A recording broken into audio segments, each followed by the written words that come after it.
Isekai in Japan. By Gatekeeper, I was walking through a town in Japan that I can't recall the name as it happened about 25 plus years ago. I was visiting one of the shrines in the town with my family. The shrine itself was old, and the property wasn't large. I didn't take notice of the temple on the property, but was more interested in the old big tree that was next to the temple. From my perspective, it seemed like the tree was over 500 years old. Not too far from the tree was a torii and a few stairs leading downward. It was interesting as the path led down to another area. I turned my attention away to respond to my wife's question. I turned back to look at the torii again as I wanted to walk in that direction.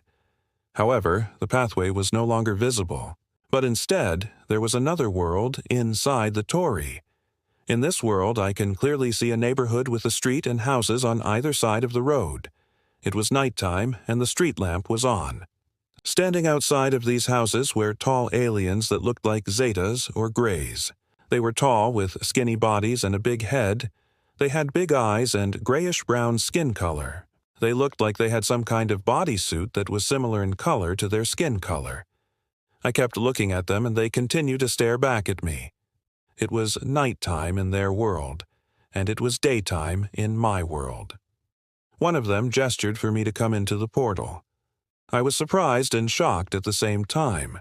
I looked around, and nobody in this world was seeing what I was seeing.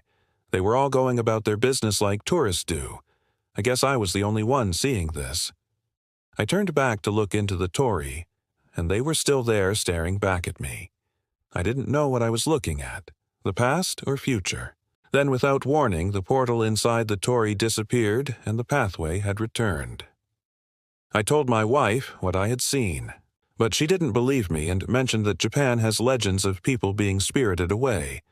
After what I had witnessed, I can see why.